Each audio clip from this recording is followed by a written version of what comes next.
पढ़ रहे थे सेमीकंडक्टर डायोड। तो हम लोगों ने डिस्कस किया था कि पी टाइप और एन टाइप का, दो टाइप का सेमीकंडक्टर हम कैसे बनाएंगे। तो कैसे बनाएंगे, जो हमारे पास इंट्रिंसिक सेमीकंडक्टर है, जिसे बोलते हैं प्योर सेमीकंडक्टर, अगर उसमें हम ट्राईवैलेंट कंपाउंड मिलाएं, ट्राईवैलेंट जिसे इम्प्योरिटी बोला था, तो वो कौन सा टाइप का बनेगा, पी टाइप। और अगर उसमें हम पेंटावैलेंट मिलाएं इम्प्योरिटी, तो क्या बनेगा, एन टाइप बनेगा। इम्प्योरिटी कंसंट्रेशन कम होना चाहिए। हम नॉर्मल रेशियो रखते हैं 1:10⁻⁶ से लेकर 10⁹ तक।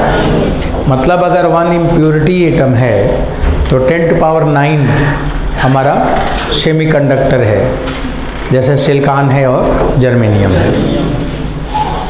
तो हमने पी टाइप और एन टाइप जब सेमीकंडक्टर बनाए थे तो उसमें भी करंट मिला था, और वो करंट को नाम क्या दिया था, ड्रिफ्ट करंट। और उसमें करंट कैलकुलेशन किया था मोबिलिटी के साथ। तो कंडक्टिविटी कभी आता है, कभी रेजिस्टिविटी आता है, तो आपका डेरिवेशन जो था मोबिलिटी वाला वो पेपर में आएगा, उसे याद रखना, उसे टिक करना रहेगा कि रेजिस्टिविटी क्या है सेमीकंडक्टर का और कंडक्टिविटी क्या है, क्वेश्चन वो आएगा। फिर हमने ये बोला कि पी टाइप और एन टाइप जब हमें मिल गया तो लोगों के दिमाग में प्राइमरी बात यही थी, एक पॉजिटिव इलेक्ट्रोड है और एक नेगेटिव इलेक्ट्रोड है, तो हम दो इलेक्ट्रोड से बैटरी बना सकते हैं। तो उन दोनों को कांटेक्ट में जब रख दिया तो उसमें क्या हुआ कि जो मेजॉरिटी चार्ज कैरियर थे वो सब भागने लगे, और जब भागने लगे तो भागे जो मोबाइल थे वो क्या हो गए थे, ई मोबाइल, जिसको हमने कहा था डिप्लेशन लेयर बनेगा। और वो डिप्लेशन लेयर जब बना तो आप लोगों ने वहाँ देखा था कि वो रेजिस्टेंस था, और मैंने और एक नाम दिया था कि वो जंक्शन कैपेसिटर भी बना, लाइक एज डाइलेक्ट्रिक। तो डिप्लेशन लेयर दो तरह से यूज़ हुआ, एक तो रेजिस्टेंस जैसा, जितना ज़्यादा थिकनेस होगी, जितना ज़्यादा विड्थ होगा, उतना ज़्यादा रेजिस्टेंस है। तो डायोड में रेजिस्टेंस कैसे आया वो देखा था, कैसे आया था, डिप्लेशन लेयर बनने से। और बच्चों फिर डिप्लेशन लेयर डाइलेक्ट्रिक जैसे भी बना, तो वो हम लोगों ने कैपेसिटर की बात किया कि जंक्शन कैपेसिटर बन गया। और एक बात मैंने बोला था कि जब वो मेजॉरिटी चार्ज कैरियर मिल गए तो जिधर पी था पॉजिटिव, उधर क्या बचा, एन, और जिधर एन माने नेगेटिव मेजॉरिटी था उधर बचा पी। मतलब कौन से चार्ज कैरियर बचे, माइनॉरिटी। और उस माइनॉरिटी चार्ज कैरियर की वजह से जो बैटरी हमने सोचा था वो रिवर्स बैटरी बन गई, और उसको हम लोगों ने कहा था, नाम दिया था पोटेंशियल बैरियर, जिसमें 0.3 वोल्ट पोटेंशियल आएगा जर्मेनियम के लिए बैरियर, और सिलिकॉन का क्या बताया था, 0.7 वोल्ट। ये सब बात हो गई। फिर मैंने ये बोला था आपको कि भाई हमने जो डिप्लेशन लेयर देखा बन गया, जो मेजॉरिटी चार्ज कैरियर मिलके न्यूट्रलाइज हो गया, हम अपने उस मेजॉरिटी चार्ज कैरियर को वापस पाना चाहते हैं। तो पाना चाहते हैं तो क्या करेंगे, जो डिप्लेशन लेयर है उसमें से निकालो। अब निकालने के लिए हमने क्या किया, एक्स्ट्रा बैटरी लगाई, और वो फॉरवर्ड बायस की बात किया था पिछले क्लास में, उसमें आपको डायोड करंट इक्वेशन ये सब बनाया था। आज हमें अब उसी को दूसरे प्रोसेस में लेना है कि फॉरवर्ड बायस न यूज़ करके हम यूज़ करें रिवर्स बायस। तो रिवर्स बायस में क्या होगा उसे देखने जा रहे हैं आप। तो बच्चों फॉरवर्ड बायस का यूज़ क्या है, आपको बताया था क्या, एज ए रेक्टिफायर। तो आज हमें रेक्टिफायर पढ़ना भी है। अब चलो रिवर्स बायस में क्या करोगे, थोड़ा थोड़ा बताते रहो, लिखते भी रहो। इसमें बच्चों जो पी टाइप होगा, P type negative terminal of battery, P type को आपको कनेक्शन करनी है नेगेटिव टाइप से, नेगेटिव टर्मिनल।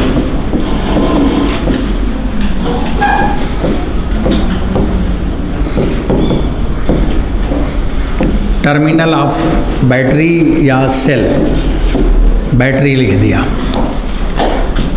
और जो एन टाइप सेमीकंडक्टर है उसे हम बच्चों कनेक्ट करेंगे पॉजिटिव टर्मिनल से, पॉजिटिव टर्मिनल ऑफ बैटरी।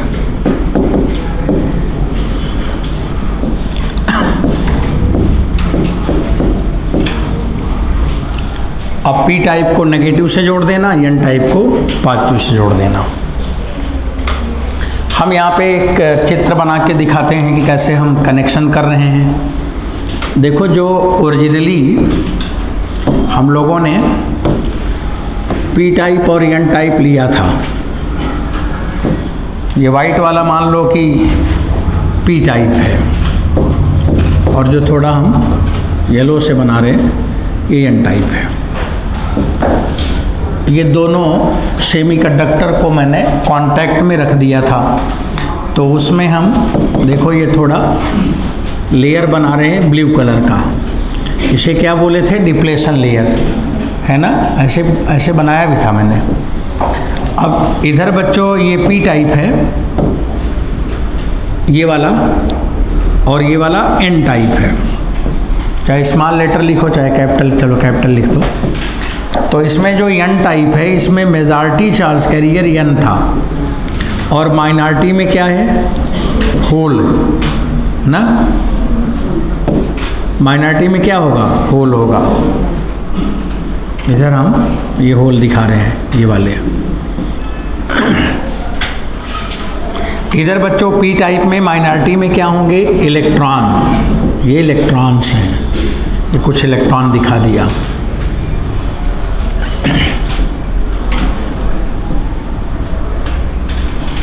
और यहाँ पे डिप्लेशन लेयर जो बना हुआ है इसमें इलेक्ट्रॉन और होल, इधर होल, ये इलेक्ट्रॉन, उल्टा। इधर इलेक्ट्रॉन एन टाइप वाला इधर आ जाएगा, पी टाइप वाला इधर चला जाएगा। ऐसे ऐसे मैंने बोला था कि ये बन गया डाइलेक्ट्रिक। अब ये इलेक्ट्रॉन होल, इलेक्ट्रॉन होल,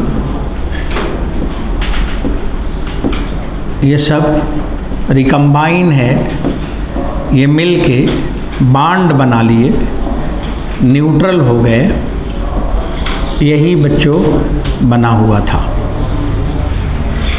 हमें इसी जो रिकम्बिनेशन है, जो कम्बिनेशन है, इसी को सेपरेट करना है। अब सेपरेट करने के लिए इस बार हमने बाइसिंग कौन सी ले ली है? रिवर्स। अब रिवर्स बाइसिंग के लिए बैटरी लगाएंगे। बैटरी कैसे लगाओगे? पी टाइप को माइनस से जोड़ देना और एन टाइप को प्लस से जोड़ देना। ये रिवर्स बाइसिंग हो गई।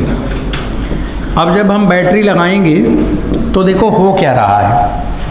अब बैटरी लगाने के बाद क्या हुआ बच्चों? पहला इफेक्ट देखने को मिल रहा है, तो वो हमें पूछते हैं टीचर लोग, उसे हमें समझना है कि क्या हो रहा है। जब आप इसे कनेक्ट कर दिया, बैटरी लगा दिया और बैटरी को हमने कंटिन्यू कर दिया सर्किट, तो ये नेगेटिव क्या करेगा? इस नेगेटिव को, ये नेगेटिव इलेक्ट्रोड क्या करेगा बच्चों? नेगेटिव को रिपल्शन फोर्स लगाएगा, तो ये जो इलेक्ट्रॉन है इसको धकेलेगा इधर, और ये पॉजिटिव क्या करेगा? ये होल को धकेलेगा इधर।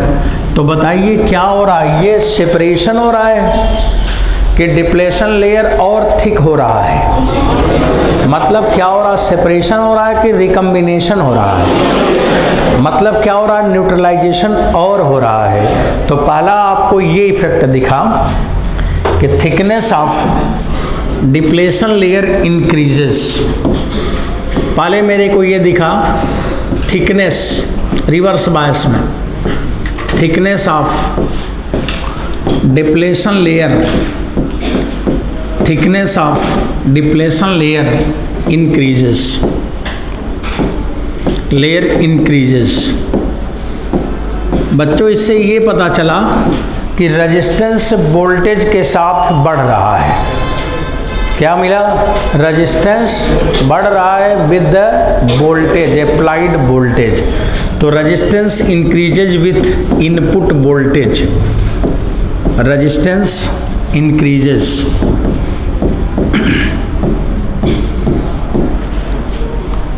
With voltage.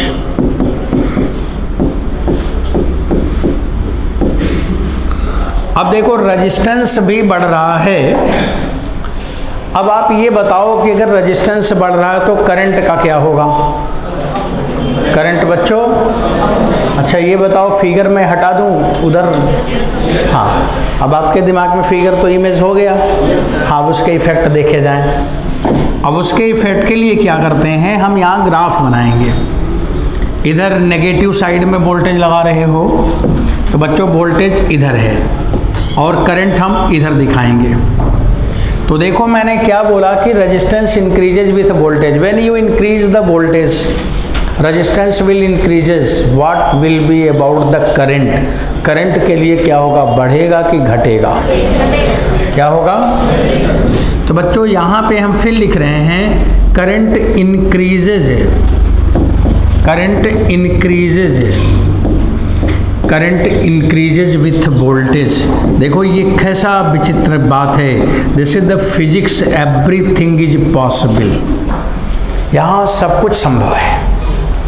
आपको ये समझ आ रहा था, पूरी दुनिया समझती है कि रेजिस्टेंस बढ़ेगा तो करंट घटेगा, लेकिन यहाँ रेजिस्टेंस भी बढ़ रहा है और करंट भी बढ़ रहा है। जैसे द सेमीकंडक्टर, दोनों बढ़ रहा है। अब जैसे जैसे वो इलेक्ट्रॉन होल चल रहे हैं, तो इलेक्ट्रॉन होल चल रहे हैं तो चार्ज का तो फ्लो हो रहा है, और चार्ज का फ्लो हो रहा तो करंट आएगा कि नहीं आएगा? करंट तो आएगा ही आएगा। जब आपने न्यूट्रलाइज करके छोड़ दिया था तो करंट थोड़ी था, तब तो सब न्यूट्रल था, इक्विलिब्रियम में था। And when you connect the battery then there will increasing of depletion layer. Depletion layer का जो थिकनेस बढ़ रहा है, इसका मतलब इलेक्ट्रॉन होल चल रहा है, और इलेक्ट्रॉन होल चल रहा तो करंट मिल रहा है। तो रेजिस्टेंस भी बढ़ रहा है और करंट भी बढ़ रहा है। तो बच्चों यहाँ पे करंट बढ़ रहा है। अब हम ग्राफ बना रहे हैं, तो ये करंट धीरे धीरे धीरे धीरे बढ़ता जा रहा है, करंट बढ़ता जा रहा है। अब ये करंट बढ़ता जा रहा है इस तरह से। एक वोल्टेज हमने लिया,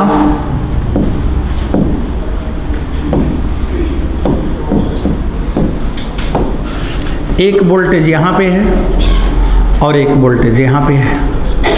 बच्चों लोग देखो, यहाँ से यहाँ तक के वोल्टेज में, यहाँ से यहाँ तक के वोल्टेज में वोल्टेज तो कंटिन्यूअस बढ़ा, but there will no change in, या दो there will no increase in the current. Current में इंक्रीज नहीं हुआ, करंट जीरो भी नहीं है।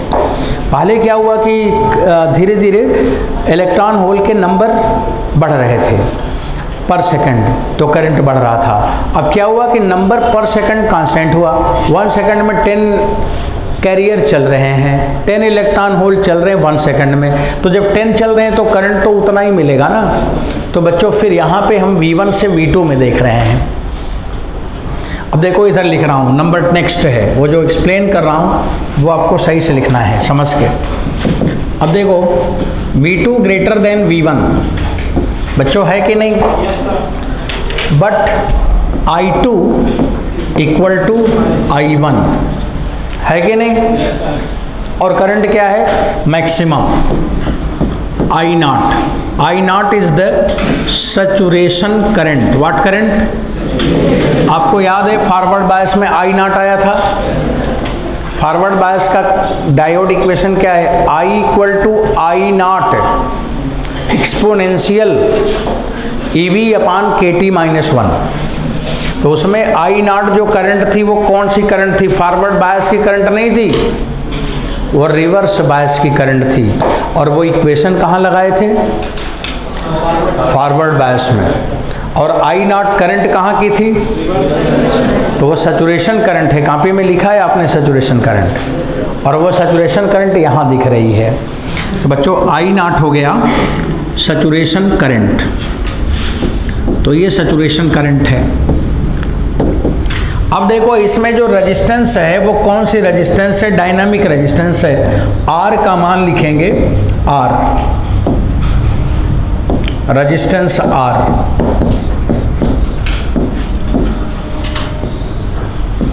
R बराबर होगा delta V upon delta I। बच्चों अगर करंट की वैल्यू जीरो नहीं है, करंट की वैल्यू यहाँ पे मैक्सिमम इस समय फिलहाल I0 है सैचुरेशन, तो करंट जीरो तो नहीं है। And if current is non zero then resistance will be infinite और जीरो, इनफाइनाइट और नॉन जीरो। समझ के बताओ मैंने क्या बोला, करंट नॉन जीरो है ना नॉन जीरो, तो रेजिस्टेंस क्या होगा, इनफाइनाइट होगा कि नहीं होगा। तो बच्चों रेजिस्टेंस R बराबर delta V upon delta I, मतलब V2 minus V1 upon I2 minus I1, I1 and I2 both become equal, so that V2 minus V1 upon I0 minus I0, this is the zero denominator and it become infinite. तो resistance is infinite. Question में क्या आया, current is non zero but resistance is infinite, तो resistance infinity है लेकिन current zero नहीं है। This is the diode. ये है फिजिक्स। यहाँ सब कुछ पॉसिबल है, जो आप समझ रहे थे नहीं होता, आज वही सब चल रहा है, क्योंकि उल्टा पढ़ रहा है, रिवर्स बायस। तो यहाँ पे आपको क्या दिख रहा है कि रेजिस्टेंस इन्फिनिटी है और करंट क्या है, मैक्सिमम माने सैचुरेशन, नॉन जीरो। हाँ नॉन जीरो बोलो, सैचुरेशन। तो कोई पूछे कि सैचुरेशन करंट के कंडीशन में रेजिस्टेंस क्या है, इनफाइनाइट। बच्चों इसका मतलब है कि इनफाइनाइट क्यों है, क्योंकि चेंज नहीं हुआ। अगर हम कुछ भी करें तो चेंज होना चाहिए। अगर चेंज जीवन में ना हो तो जीवन में भी रेजिस्टेंस इन्फिनिटी आ गया। इसलिए लाइफ का मतलब है कि चेंज होते रहना, चेंज ना होना ही डेथ है। तो यहाँ पे रेजिस्टेंस इन्फिनिटी इसलिए हुआ कि करंट में चेंज नहीं हुआ, अभी इनफाइनाइट रेजिस्टेंस था। आगे बढ़ते हैं। अब आगे बढ़ते हैं तो क्या हुआ, हम वोल्टेज को बढ़ाते जा रहे हैं, बढ़ाते जा रहे हैं। बच्चों अब देखो, वोल्टेज को जब हम बढ़ाते जा रहे हैं तो मैंने देखा, अब यहाँ पे ये देखा कि इसके बाद वोल्टेज जब फर्दर बढ़ा रहे हैं तो थोड़ा सा बदला, थोड़ा सा चेंज हुआ इस तरह से, ऐसे चेंज हुआ। थोड़ा आगे बढ़ा के चेंज कराएं, यहाँ से चेंज कराएंगे। अब ये थोड़ा सा चेंज हुआ, देखो चेंज यहाँ से शुरू हुआ।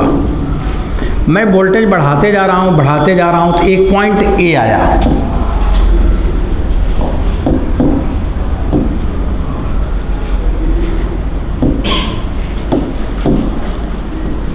बच्चों ये पॉइंट ए आया। अब ये धीरे धीरे चेंज होता जा रहा है, चेंज होता जा रहा है। इसके बाद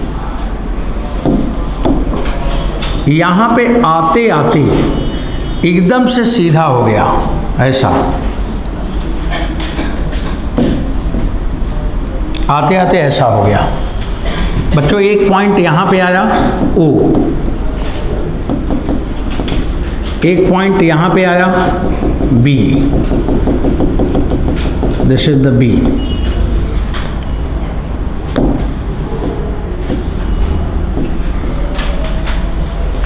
तो देखो ए से बी तक कंटिन्यूअस चेंज हुआ, और जहाँ कंटिन्यूअस चेंज हुआ उसको हम कहते हैं ब्रेक ओवर रीजन। क्या बोलते हैं, ब्रेक ओवर रीजन। इसको हटाया जाए, नोट हो गया।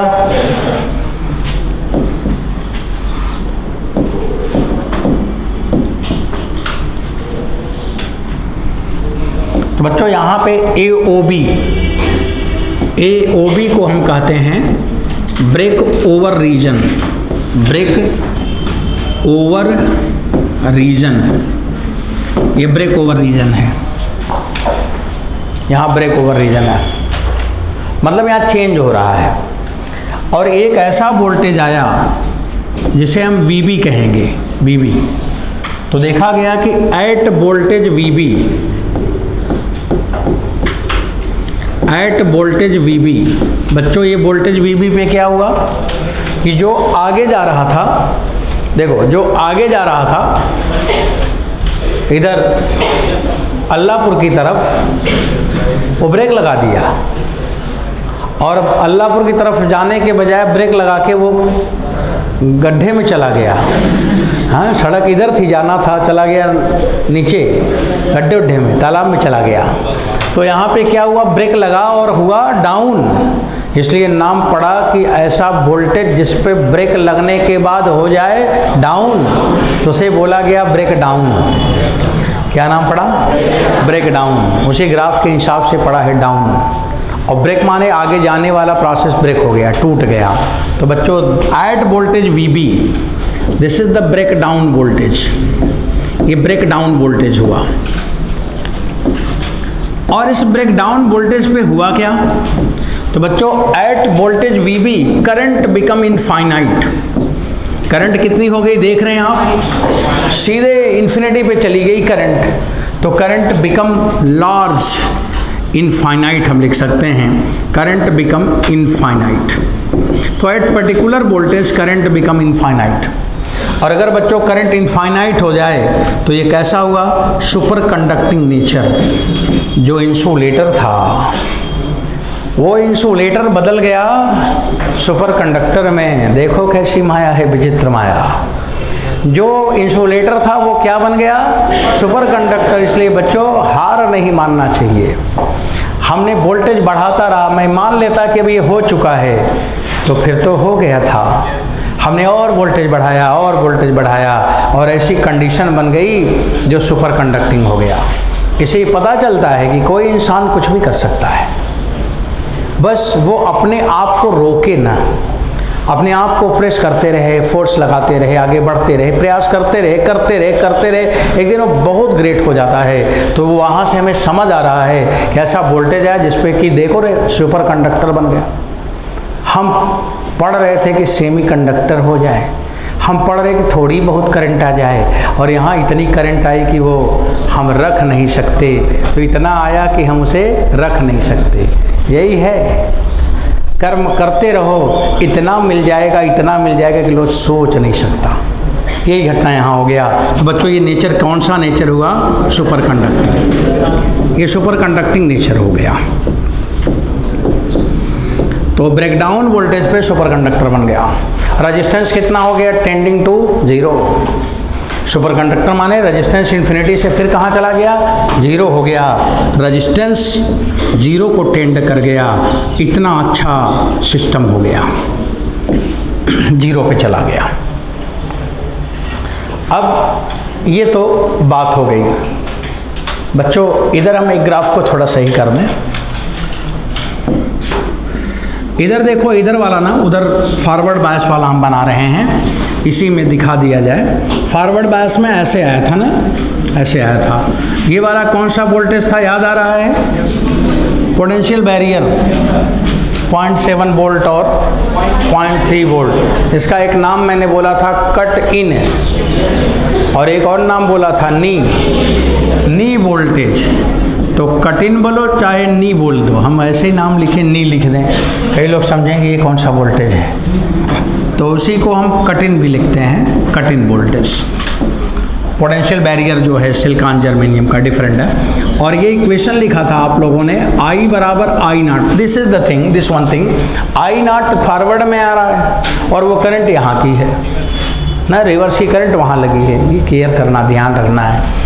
I बराबर I नॉट। बच्चों E का पावर EV अपान KT और -1 ऐसे लिख लो, सही है। ये उसका करंट का इक्वेशन हो गया। ऐसे थोड़ा टेढ़ा मेढ़ा अच्छा नहीं लग रहा है ना, सीधा सीधा लिख दो। पता चला कि कोई -1 का जगह ही बदल दें तो नंबर पता चला एग्जाम में नंबर भी बदल दिया। इसलिए आप ऐसे लिखो, I not exponential EV upon KT -1। Exam में लोग कई बार कंफ्यूज हो जाते हैं कि -1 ऊपर है पावर में कि नीचे है। अभी दिख रहा है कि वो नीचे है। तो बच्चों ये आई का इक्वेशन हो गया, ये बात हो गया। अब चलो देखो आपको क्या समझना है। इक्वेशन बना लिया सब लोग, फिनिश। अब बना लो जल्दी से।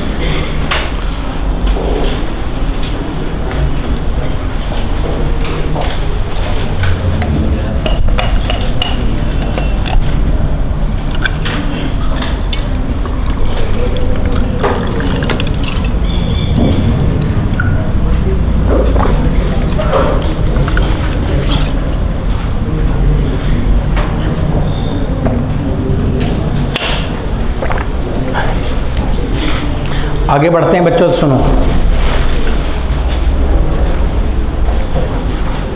सब लोग रेडी?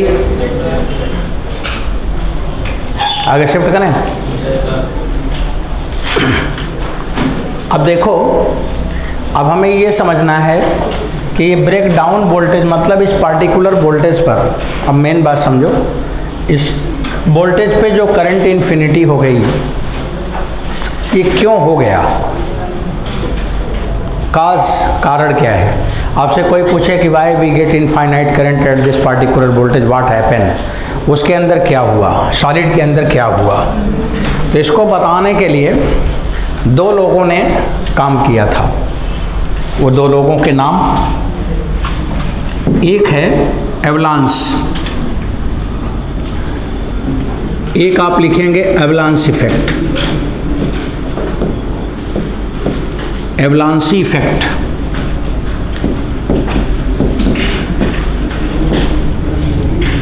बच्चों मैं एक्सप्लेन क्या करने वाला हूँ कि ये ब्रेकडाउन हुआ क्यों। तो एवलांस ने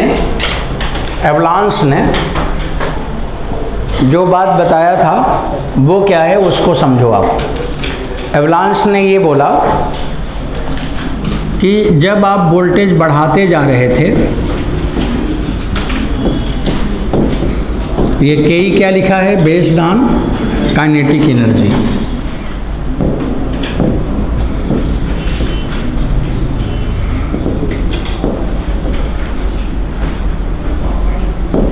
बेस्ड ऑन काइनेटिक एनर्जी। तो इन्होंने बोला कि जब आप वोल्टेज बढ़ाते जा रहे थे तो एक पर्टिकुलर वोल्टेज आया VB, और उस वोल्टेज पे जो चार्ज कैरियर है उसकी kinetic energy EVB, charge into potential, और वो काइनेटिक एनर्जी उसकी बाउंड एनर्जी से ज़्यादा हो गया।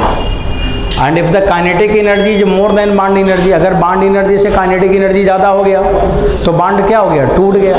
तो एक ऐसे वोल्ट पे सारे बाउंड टूट गए। जब सारे बाउंड टूट गए तो सारे चार्ज कैरियर फ्री हो गए, और जब सारे चार्ज फ्री हो गए तो रेजिस्टेंस जीरो हो गया और करंट इनफाइनाइट हो गया। इसीलिए सुपर कंडक्टिंग जोन बना। तो ये चीज़ कौन बताया? एवलांसी इफेक्ट बताया। तो आपसे कभी कभी टीचर पूछते हैं कि एवलांसी इफेक्ट में क्या है, तो आपका पहला पॉइंट है कि बेस्ड ऑन काइनेटिक एनर्जी। आप लिखो एक लाइन, एट वोल्टेज V बराबर VB, kinetic energy of charge carrier, kinetic energy of charge carrier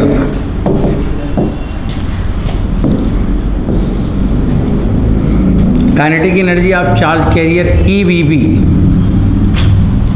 become more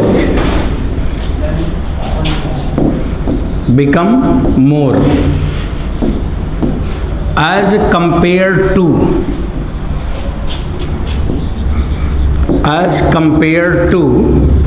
bond energy, as compared to bond energy, जो कोवैलेंट बॉन्ड है उससे ज़्यादा हो गया, compared to bond energy, hence all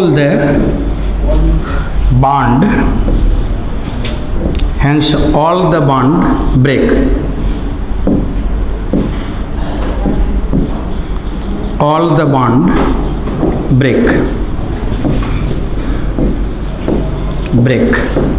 at V बराबर VB and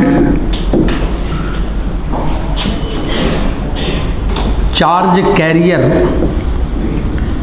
and all the charge carrier all the charge. Hence covalent bond break. यहाँ से लिखो कोवैलेंट बॉन्ड लिख लो. Hence covalent bond break at V बराबर VB and all the charge carrier become free. All the charge carrier become free. Hence and we get infinite current. We get large infinite current. We get large current. Infinite भी लिख सकते हैं, large भी लिख सकते हैं. बच्चों मेरे को ज़्यादा करंट मिलने का रीज़न यही है. तो ये आपको ये बात समझ आ रहा है, आपको सेटिस्फैक्शन है इस थ्योरी से. ये एवलांस बताए थे, सही बताए थे, उन्होंने ठीक बताया था कि अगर काइनेटिक एनर्जी बॉन्ड एनर्जी से ज़्यादा हुआ तभी तो टूटा. तो जब टूट गया, सारे बॉन्ड टूट गए, तो जो थिकनेस बढ़ रही थी, पहले तो बढ़ रही थी, धकेल रहा था, माइनॉरिटी भी मिल रहा था, लेकिन थोड़ी देर बाद जब और वोल्टेज हमने बढ़ाया तब क्या हुआ, इतना ज़्यादा वोल्टेज पे काइनेटिक एनर्जी बढ़ गई कि जो जुड़ रहे थे वो सब क्या हुए, भागने लगे, टूट गए, और सब एक ही जगह थे और सब एक ही जगह से टूट गए. तो अचानक आपको क्या मिला, हाई करंट मिल गया. उसी को हम लोगों ने ब्रेकडाउन कंडीशन पढ़ ली. तो बच्चों ये ब्रेकडाउन का केस हुआ. अब इसी चीज़ को ना एक लोगों ने और बताया था, उनका नाम था जीनर.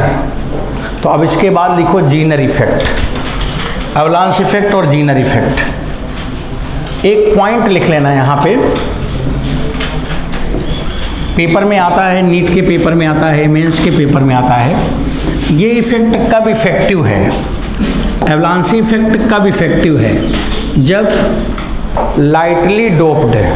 क्या बोला, लाइटली डोप्ड मतलब इम्प्योरिटी कंसंट्रेशन लेस है, लेस इम्प्योरिटी कंसंट्रेशन. तो पूछा जाता है कि एवलांस इफेक्ट कब इफेक्टिव है, ज़्यादा इफेक्टिव है, तो डोपिंग क्या होना चाहिए, कम होना चाहिए. तो आप लिख सकते हैं less impurity concentration, less doping भी लिख सकते हैं. अब टेक्निकली हम यही लिखेंगे, less impurity concentration most effective. Less, teacher यही सब पूछते हैं, यही वर्ड जो आप लिख रहे हैं ना कि कब ये यूज़ होगा. अब इतनी बड़ी थ्योरी क्यों पूछेगा, वो यही पूछ लेगा कि एवलांस इफेक्ट कब ज़्यादा इफेक्टिव है. इतनी बड़ी थ्योरी की क्या ज़रूरत है, आप लिख दो लेस इम्प्योरिटी कंसंट्रेशन में. या वो पूछ लिया कि ये जीनर एवलांस इफेक्ट किस पे बेस्ड है, तो काइनेटिक एनर्जी पे बेस्ड है. बस यही पूछेगा. ये सब तो छोटे क्लास में स्कूल के लिए लिखा जाता है, जिस पे नंबर मिलता है. आप लोग पास हो गए हो तो यही सब पढ़े थे, लिखे थे. चलो अब लिखो जीनर इफेक्ट.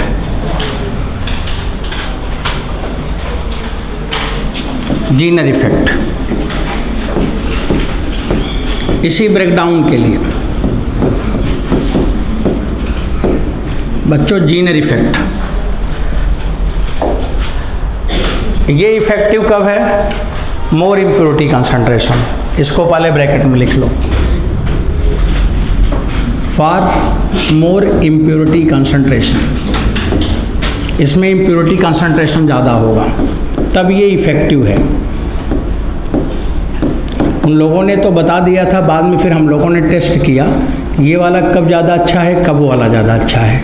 दोनों अच्छा है, दोनों को अलग किया गया कि एक ही चीज़ भले दोनों है लेकिन should be one for one है. तो दोनों एक ही चीज़ बताया, तो दोनों ने एक ही चीज़ को, लेकिन हमें एक को एक के लिए सूटेबल करना था. तो लेस इम्प्योरिटी के लिए उसको सूटेबल कर दिया और मोर इम्प्योरिटी के लिए इसको सूटेबल कर दिया. ये हो गया हमारा कॉम्पिटिटिव एग्जाम का क्वेश्चन.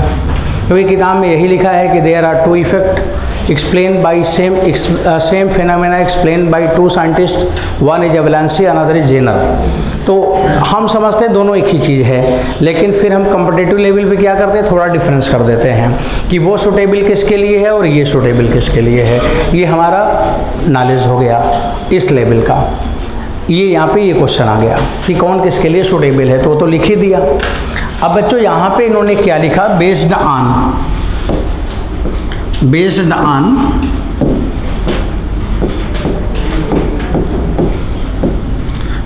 On electric force. ये एनर्जी पे नहीं बेस्ड है, ये किस पे बेस्ड है, इलेक्ट्रिक फोर्स पे बेस्ड है। इलेक्ट्रिक फोर्स इन्होंने लिखा एट V बराबर VB,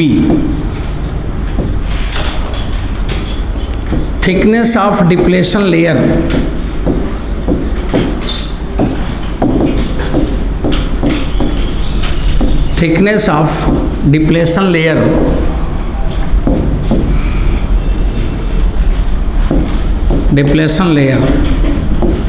equal to small d। Example VB बराबर 25 volt for germanium, 35 volt for silicon. बच्चों ये होता है ब्रेकडाउन वोल्टेज। अब ये देखो, ये आपको ये मैंने लिखवाया ना, यही एक्चुअल वैल्यू है। हमने इन सब पे बहुत एक्सपेरिमेंट किया है, सारे डेटा में पता है, तो यही आपको मिलेगा। अगर कोई पूछे कि ब्रेकडाउन किस ऑर्डर का होता है, तो इसी ऑर्डर का होता है। 25 वोल्ट जर्मेनियम के लिए और सिलिकॉन के लिए लगभग 35 वोल्ट अप्रॉक्सीमेट ये है, ये लिखा। तो ये मान लो कि ये वोल्ट है, और यहाँ पे जो D का मान आता है वो लगभग आता है 10⁻⁹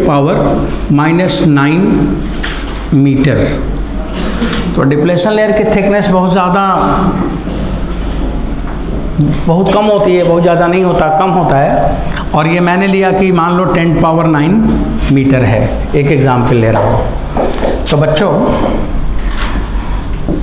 तो इलेक्ट्रिक फील्ड इंटेंसिटी क्या होगा, VB अपान D, क्यों भाई, और ये वैल्यू हो जाएगा 25 × 10⁹ वोल्ट पर मीटर। बताओ, ये हाई फील्ड नहीं है, this is the very high field. तो